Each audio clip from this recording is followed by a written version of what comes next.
Oh, the last moments, you've seen the whole crowd's going crazy, jumping up and down. It's nail biter. They don't know the call, if it's 2 or not. If we see it's 2, everybody goes crazy. If we win the duel, it's just great to feel that rush, that excitement.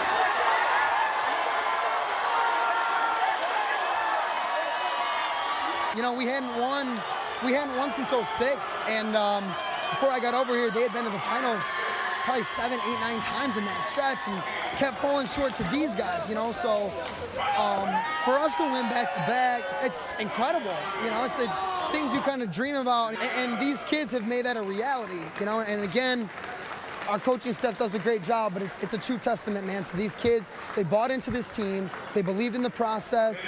They bring each other up. It's a family. We all work together hard. We bleed together. We sweat together. We cut weight together. We do everything together. So it's real special for all of us. And me, as a senior, it's great. Davison Wrestling Dynasty continues by going back to back in the state championship. Davison faced Detroit Catholic Central for the 7th time in the state championship. Good afternoon, Davison. I'm Isaac Melton. And I'm Cooper Austin. This Wrestling D1 state championship was a repeat of last year's match between one of the best rivalries in the state. Davison defended their championship for wrestling, coming out to a close one with DCC. It was a great turnout for both sides. DTV will have more details in sports about the matchup. 2 weeks ago on Tuesday, Midland and Davison faced off right here before intercession. The game was fast-paced, and Olivia Dursky steal the show. Joining us now in the studio is Seth Palmatier to talk about the game. Seth? Midland's previous girls basketball coach recently resigned, so the JV coach stepped up and is now taking on the role as head coach for both teams. Ashton Finney is JV coach of the Midland girls basketball team. However, she has suddenly been announced the head coach of the varsity basketball team too. I've been practicing for this for 12 years. I coached at Bullet Creek for the last 12 years under Justin Freeland, and great mentor, guided me so that I knew kind of how to take over in that type of a situation if it ever came about. It was game time, and Midland was dominating the paint from the get-go, getting a couple close shots to go off of breakaways. But Olivia Dirksey replied with a couple trifectas to close in the gap. It was a back-and-forth battle for the Cards and Chemics as the second quarter approached. The defense on both teams stood out the most as Midland made just one field goal and Davison with a couple in the second. The half ended in a 15-14 Cardinal lead. However, that score would completely change. The Olivia show came to town, and it wasn't just one, but 2 Olivias splashing threes left, right, and center. Dirksey went 7 for 9 beyond the arc, and Jean was right behind with a few of her own.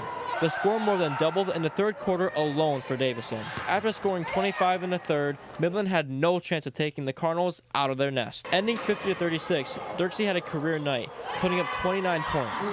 And even though it doesn't seem like it, Dirksey tells us how their three-point game has been struggling and how good it feels to have such a breakout performance. You know, in the past, I've kind of been struggling a little bit with my three-point shooting, and so to finally hit some shots, it feels really nice, and to have my team supporting me and giving me the ball, you know, when I'm open, and it feels really good to get some shots back up. Even with the loss, Coach Finney describes how she wants to get through this daunting task and end the season. A lot of things were going on, but at the end of the day, we're here for the kids, and that's who we're here for, and I'll step up if I have to step up. Seth Palmatier, DTV Sports. The CDC has just updated their restrictions on the mask mandate. Mask mandates have been lifted for public transportation. Anyone who rides the bus will no longer be required to wear them on their rides anymore. Students can no longer be quarantined any longer. Prom is still a ways away, but tickets will be on sale soon, March 7th in Mrs. Abenage's room, $212 for $80. There are 636 tickets available, and the last day to buy tickets is April 8th. If they are close to selling out, there will be an announcement made. Outside guest forms will be available in the front office beginning Monday, February 28th. Prom will be held on April 23rd, 2022. Seniors' graduation announcements are available in the front of the main office to pick up. Final exams for seniors are the week of May 17th. The last day for seniors is May 19th, and graduation will take place on June 6th. This Wednesday, March 2nd, will be an early release day. This means school will end 2 hours earlier than normal. The schedule for Wednesday is as follows. The day will start in first hour at 7:25 to 8:05. Second hour will be from 8:10 to 8:50. Third hour will be from 8:55 to 9:35. Fourth and fifth hour will be swapped, with fifth hour starting at 9:40 and ending at 10:20. Fourth hour lunches are shown on your screen. And finally, the day will end in sixth hour from 11:55 to 12:36. Coming up in sports, Mason Palmatier tells us about the wrestling team's big win on Saturday. And in weather, Maddox Bissett tells us which days we should expect snow this week. Dear Ref, We need to set something straight. It's not your fault my kid lost the game. those insults I screamed, I didn't really mean them. I apologize for not keeping my cool. What I really want to say is, Thank you for keeping our kids safe. We appreciate you for teaching us sportsmanship. We hope you keep giving back. Thank you, refs, from all the players. Fans. The parents. athletic directors. And coaches.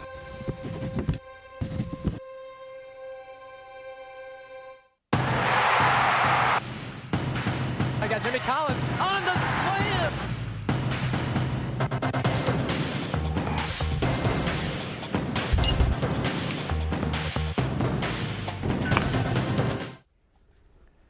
It was a face-off of two Michigan wrestling titans this past weekend, Goliath versus Goliath, and it certainly lived up to the hype. Welcome to sports, I'm Mason Palmatier. Let's dive right into how the Davison wrestlers grappled their way to back-to-back team titles. The Cards came out hot, winning 3 straight matches to make it 12-0. DCC stopped that run with a big win in the 103 match, having the Cards lead. The guys went on trading wins to the end, but it would be Davison that pulled away. Strasbar would cap off an unbelievable year for the Cards in a similar way his future teammate Alex Facundo did, a win against Manny Rojas. His match made it 29-21 and got the squad their second state mitten trophy in 2 years. Michigan commit Caden Horwath has a winning history with the Cards, and he was hyped to keep that streak going. It was amazing, just our hard work and everything, just come down to the end and just get it done again. It means everything for us. Well, we won it last year, obviously, and we were just looking to do it again, just put everything in the past and just do it again. While those guys were out winning their title, the bowling squads were setting up their path to Allen Park this weekend. The guys' team ended up taking the dub at regionals, while the girls placed second, which means both teams qualify for states. Shane Gagnon, Jared Muzzard, Carly Walls, Elizabeth Springsteen, and Emma Sikierski all qualified for individual states as well. Both teams are heading to Allen Park Friday for the team finals and Saturday for individuals. Good luck, bowlers, and we'll have updates both days on social media. With winter sports playoffs starting to round out, spring sports are following behind. For any spring athletes looking to try out, you must have your physical on file and get your yellow card from the athletic office. Be sure to bring that card to the first day of tryouts. Good luck to anyone trying out. Speaking of tryouts, plenty of dates are coming up for that. The track team is having a meeting this Thursday, March 3rd at 2:45 in the high school cafeteria. For anyone interested this coming spring. If you're unable to make it to the meeting, please see Mr. Ames or Krongar for more information. The dance team is having tryouts next week, March 8th through 10th from 5:30 to 7 in the high school cafeteria. The pom team is also having their tryouts in 2 weeks. Their tryouts are the 15th to the 17th from 4 to 6 at Seiple. Freshmen are welcome and no experience is required, but come with proper attire and a water bottle. Let's see what we have this week in sports. Tomorrow, our boys basketball team will be making up a game at Powers starting at 7. And the end of the week on a Friday, our girls competitive cheer team will be at Delta Plex Arena for state finals. Finally, some of our wrestling team will be at Ford Field for individual finals. That's all from me. Maddox, roads have been pretty icy this winter. Can our Cardinal competitors expect easy travels, or are they in for a rocky ride? Mason, roads will certainly be better than last week, but there still might be a little trouble on the roads in the coming days. Good afternoon, Davison. My name is Maddox Bissett, and let's get right into your weather.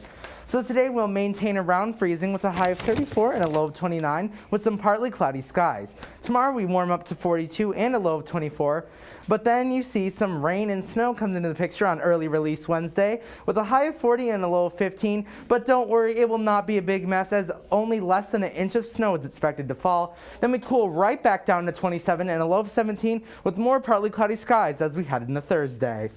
As we take a look outside, the current temperature is 30 degrees with the wind blowing out of the south-southwest at 11 miles per hour, bringing a wind chill of 21 degrees. Most of the snow has already melted since we had some unseasonably warm temperatures the last couple days, but some still remains comfortably on the ground.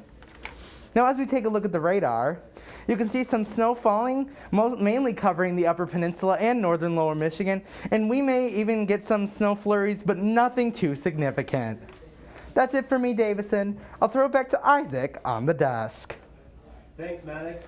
Need your daily fill of news, sports, and student life? Come check out our many social media pages. Like us on Facebook and subscribe to us on YouTube at DTV News. Come over to Twitter for our main page at DTV_official and our sports page, DTV Sports 1. After that, feel free to check out our Instagram as well as DTV_official, at DTV_official, and head over to our website, dtvnews.org. Our TikTok, DTV Official, also has behind the scenes of our crew. Davidson is having a talent show. If you have a talent to show off, you need to audition. The auditions will be held Friday, March 4th from 3 to 5:30 p.m. To sign up, contact Mr. Belprez in room 257. The talent show will be held March 16th. We're excited to see the talent. In hosts of this year, Davison's own Sydney Hall placed top 10 in veterinary science. Sadly, only the top 3 could advance to the next competition, but Mrs. Heath is proud of her students. Congrats to all the participants.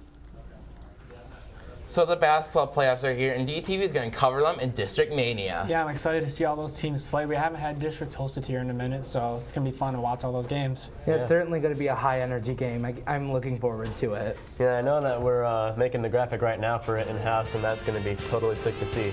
But thank you, Davison, for watching. I've been Isaac Melton alongside Maddox Bissett, Mason Palmentier, and Cooper Austin. Have a great day.